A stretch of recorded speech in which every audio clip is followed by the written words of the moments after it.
Hey there, MAX viewers. You watching the Main Man channel. It's not just a name, it's a way of life. You got to improvise, adapt, and overcome each and every day just to make it in this cruel old world. I appreciate y'all watching. Please make sure you like, share, and subscribe.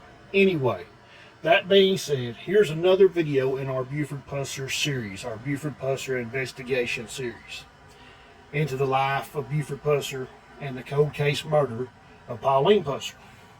Now, the topic of today's video is going to be how the film Walking Tall brainwashed Buford's only surviving biological granddaughter. Now, he does have several great grandkids, but his only biological surviving granddaughter, how it brainwashed her. And what I mean by that is there has been a long-running tradition in Tennessee in the South, and we were shown the film Walking Tall, maybe by our grandparents, our parents. We watched it in school even, at pretty young ages. And we were told that everything in the film Walking Tall was exactly true, and everything happened exactly how it was filmed in the film Walking Tall. That's how it happened in real life. That is absolutely not true. See, the fact of the matter is, even at the beginning of Walking Tall, it says this is a fictional account of some of the events in the life of Sheriff Buford Pusser. However, it is a very, very fictional film. 5% or less of the film is true. The ambush definitely did not go down like it said in the film. Even Buford Pusser's account of the ambush was totally different. And you can see that in the book Walking On, the book The 12th of August, some of the newspaper articles, Buford Pusser's Wikipedia page. His fictional account, because I don't think it was factual at all, even close to what happened, but his account that he gave and said was fact is totally different than what happened in the film Walking Tall. So right there is a red flag to you right there. But we were all showed at a young age by, like I say, parents, peers, whatever, Walking Tall, and told everything happened like that. Because it was a tradition in the South. Everyone thought it really happened that way. People didn't have the internet back then. The research wasn't easy. The main authority still back then was the 12th of August book by W.R. Morse. And then later on Buford. Then later on the State Line Mob.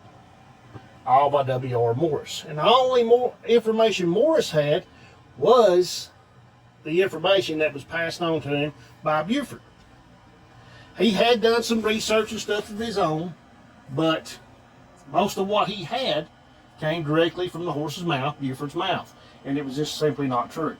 Alright, now I know I've rambled a lot about that. You see in the middle here, the Walking Tall, one of the Walking Tall film posters. And I'll go ahead and tell you, Walking Tall is one of the greatest films ever made. Anybody that says it ain't is wrong. It's one of the greatest films ever made. And it did actually bigger worldwide than it did here in the United States and the South. It was very big in the South, of course, but it was huge in Japan. They like, Buford's an American samurai. Well, anyway, he wasn't that great of a person. He was a corrupt sheriff. He probably had something to do with Pauline's death. I think he was the prime suspect, and he did kill Pauline. And I think that the district attorney's office, Mark Davidson's office, will release the evidence that they had that was compiled by the TBI soon. They'll release a summary of the evidence. And, you know, he was a corrupt sheriff who committed a lot of different crimes. The only thing that Madison knows about her grandpa is what she was told or what she has read. And what she is told and what she has read is not that factual. Madison lived a rough life. Her mother divorced from her father, and they had a bitter divorce. Uh, both of her grandparents were killed before she was even born. One of them was killed probably by her grandpa, but if not, he was killed by assassins, but I don't believe that's the case. And then Buford died because of his own drunk driving and reckless driving in a fast car, his own lead foot, in a DUI crash before she was even born. And she's had to deal with defending her grandfather's name all of her life, just like Dawanna did. Except Dawanna knew a lot of the stuff that she was telling people wasn't true. And she also knew what she was telling her own kids about Buford. That would be a Toye, who passed away recently. And then, of course, Madison was not true, or it may not have been true. Dawanna was totally conflicted. But anyway, in the photo here, of course, the walking tall poster. To the right is Sheriff Buford Pusser. And then to the left is one of his best friends in the world, Jack Copley. Now, moving on. Okay, folks, here you see pictures of Pauline. I had a couple pictures of Pauline and Buford when they were very young. One of them when they first got married. One of them shortly after that. And then this is one of Pauline's funeral photos in one of her obituaries. But anyway, Pauline, was exhumed back in 2024 because of tips the TBI received. And the TBI had never closed the case on Pauline. They had been looking into it for years, and Buford has always been a suspect. He's never been ruled out. And they exhumed Pauline, did some testing and stuff, and then in April of 2024, they put her back in the ground, and they've been doing the investigation ever since. Around January of this year, the TBI completed their investigation, and they passed it on to Mark E. Davison, the 25th District Attorney's Office. And Mark has promised to review the case, and he thought he was originally going to get it reviewed by the end of March. However, there's been several crimes that are being committed that are current, several officer-involved shootings, several police officers getting killed, several murders, and then, of course, this new Holly Bobo appeal case thing going on. So I think he'll get it reviewed pretty soon. I think he's got a break in the Holly Bobo case, but we'll see. This is Dawanna Pusser, who took her own life in 2018. She had a very rough life, but this is the only biological daughter of Sheriff Buford Pusser. She lost her mother when she was 6. She lost her father when she was 13. And her grandmother squandered most of her trust fund inheritance. So she didn't see a lot of money from it. She tried to protect her daddy's name and her legacy because she loves her daddy. But a lot of what Dawanna knows about Buford is this stuff that was passed down and stuff that she's read as well. You will even notice by her book, Walking On, that Dawanna almost plagiarized the works of W.R. Morse in that book. Now, Dawanna showed the film Walking Tall to Madison when she thought she was old enough, Madison being her youngest daughter and only surviving daughter, when she thought she was young enough to watch the film. And she pretty much told Madison that pretty much the film, everything went down exactly in real life like it did in the film, which is not the case. But this is the same thing that Buford Pusser, Dawanna's father, did to her when she was about 11 or 12, whenever the movie came out. Now, which was in like 1973. She would have been 11 or 12, maybe 13 at the time. But anyway, Buford told her that how her mother was killed exactly happened, exactly how it was portrayed in the film. And that's not the account that he gave W.R. Morse. That's not the account that he give anybody else that he give an interview with. And I'm not going to go through his account. You can find it everywhere, like I say. But it definitely wasn't 2 cars with 8 guys in it with submachine guns. That's not what went down. One gun was used, a .30 caliber carbine, either a M1 or a M2. And we do know that the TBI is testing a .30 caliber carbine to see if it's the ambush rifle. And it may likely be. When Mark Davison releases his findings, we'll know. One of the things you'll see in the interview that WKRN Nashville did with Madison recently is that she says that her father, Buford Pusser, hired the first black deputy sheriff in Tennessee. That is not the case. The first black deputy sheriff in Tennessee was Clay Dowdy, excuse me. He was appointed by Sheriff Garner Robinson in Davidson County in 1951. Davidson County being the county that Nashville is in.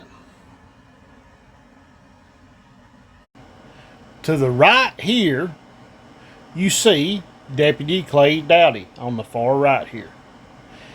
He was the first black deputy sheriff appointed in Tennessee in 1951. Here in this photo, the big guy is standing in front of the mirror, third from the right, is Deputy Sheriff Warner Robinson of Davidson County, the one who appointed the first black deputy, Clay Dowdy. This is Dave Lipford. This is one of the black deputies that Buford appointed. He is the first black deputy that Buford appointed. Now, he actually appointed another one, I think. Maybe two more. I can't remember exactly. But Dave Lipford was definitely, absolutely, one of the first deputies in Tennessee. And he was definitely the first black appointed deputy, as far as I know, in McNairy County. However, he was not the first black appointed deputy in Tennessee. Now, that doesn't take away how big a thing this was that Buford appointed a black deputy. This was great back then, especially in those days, in the 1960s. This was a big thing, a huge win for civil rights. So, one thing you can say about Buford is that he was not a racist. Even though he lived in the South, even though he was a sheriff in the South back in those days. So that's one positive thing you could always say about Buford. Madison has been told this. Dwana had been told this. Dwana put it in her books. You'll see Madison say it in the interview that we're going to look at here in a little bit. And then also the museum pushes this, that Dave Lipford was the first black deputy sheriff in Tennessee. And I've already showed you that Clay Dowdy was. Now, like I say, it doesn't take anything away from how huge this was, that he was appointed deputy, especially in the South at that time. It was awesome. In the great but fictional, very fictional film of Walking Tall, there was a fictional version of Dave Lipford. But the relationship that he had with Buford was greatly exaggerated. He was portrayed as a tag team partner of Buford when he wrestled. But in real life, Dave Lipford was not a wrestler. Now, let's talk about the character in the film. The character in the films Walking Tall 1 and 2 was not named Dave Lipford. He was named Obra Eaker. And in part 1 of Walking Tall, the great actor and one of my favorite actors, I've always enjoyed every role I've ever watched him in, no matter how minor or how major it was. This man is a consummate professional, but the name of this actor is Felton Perry. Now, Felton Perry played him in part 1. He didn't reprise the role in part 2. But there's something interesting about this. Felton Perry, one of his big roles that he had, was in the RoboCop film franchise. Now, that being said, I told you that there was another actor that played him in Walking Tall Part 2. Let's talk about him. This is the great film actor Robert Docoy, playing his part of the sergeant in the RoboCop franchise. This is a clip from one of the films. And what's interesting about that is he played Obra Eaker in Walking Tall Part 2, where Felton Perry played him in Part 1, yet they both star in the RoboCop film, which is one of my all-time favorite science fiction and action films of all times. So that's just pretty interesting. But, like I say, Robert Docoy, if I'm saying his name right, if I'm saying it wrong, forgive me, folks. He's one of my favorite actors. I love seeing him in the RoboCop franchise and anything he ever played in. And in Walking Tall Part 2, I just got a kick out of him. He was humorous. He made me laugh. But anyway, the character Obra Eaker dies in Walking Tall Part 2 because he goes to pick up one of Buford's new patrol cars. Well, actually, he was driving one of Buford's old patrol cars to pick up one of his new ones. But what he didn't know, that this car had been rigged to crash. And since Buford let him drive it, the car starts doing some crazy stuff. He has no control over the steering or the brakes, and he's driving at high speed, and he ends up crashing into a truck and he dies. He crashes head on into a truck and dies. The character does. But in real life, the character of Dave Lippert died of cancer. He didn't die in a car crash that was meant for Buford. That's another falsity in the legend. Okay, folks, before we move on, and I'll let you watch the interview with Madison Garrison Busch from News 2, WKRN in Nashville. I got to talk a little bit more about RoboCop. If you haven't seen this film, folks, you need to. And of course, folks, if you haven't seen the original Walking Tall film trilogy, you need to, folks. They're three of the best movies of all time, and you need to watch it. But if you haven't seen RoboCop, you need to check it out. It's awesome. Also, that being said, one more thing about RoboCop, then we'll move on. Recently, there was a game that came out called RoboCop Rogue City. I've got it on PS5, but it's for all the major platforms and PC, of course. But anyway, folks, this is a great game. And if you're into gaming, you should check it out. They even have Dr. Peter Weller resume his role as Alex Murphy, RoboCop. How cool is that? Now, this game is not just an action shoot-em-upper. Yes, it is an action shoot-em-upper. It surely is.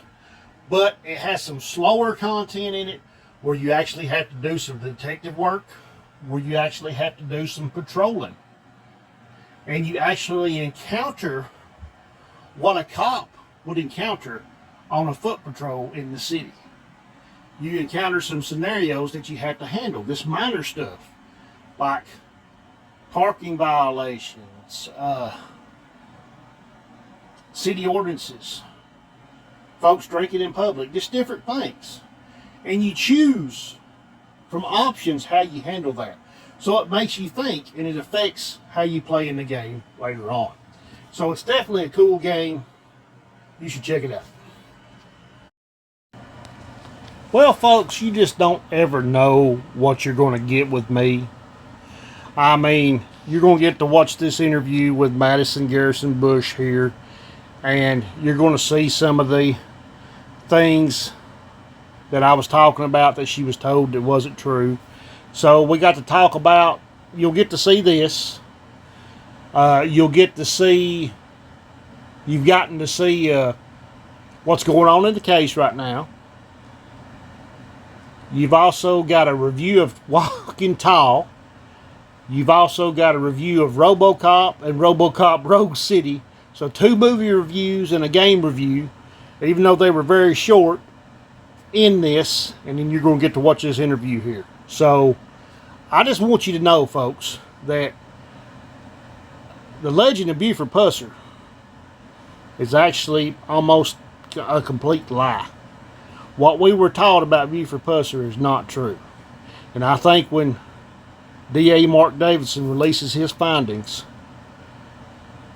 everything that I said about Buford, or at least most of it, is going to be confirmed completely true. Everything Mike Elam, Dennis Hathcock, Dean Baldwin, many others, their research will be confirmed true. But anyway, I'm going to shut up, let y'all watch this interview, and we're going to end this right here. Thank y'all for watching the Main Man channel. Please like, share, and subscribe. You watching the Main Man channel, it's not just a name for, it's a way of life. You got to improvise, adapt, and overcome each and every day just to make it in this cruel old world. Anyway, watch this interview, and I'll leave it right there. Thank y'all. I love y'all. God bless you. Y'all the best people in the world. Hopefully soon we'll get justice for Pauline. Thank you.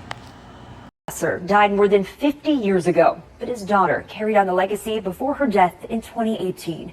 Well, now the torch has been passed to the next generation. Continuing with our special reports, lawman legend, Mark Kelly asks Buford's granddaughter what she wants people to know about her famous family.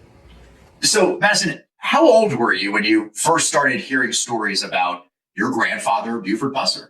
Honestly, I think probably before I came out of the womb, but when a lot of people have told me he was a gentle giant until you cross that line. Granddaughter Madison Garrison Busch never met her grandfather, Buford Pusser. Still, she knows him well through the stories passed down to her. He gave a lot of second chances. He would say what's right is right, what's wrong is wrong. Madison says the first time she realized she had a famous grandfather, she was right here in this museum in Adamsville with her first grade classmates. This museum was also Buford's old home. I think first grade field trip to the museum, and then kids were like, "Oh, will you sign our souvenirs?" And they were my peers.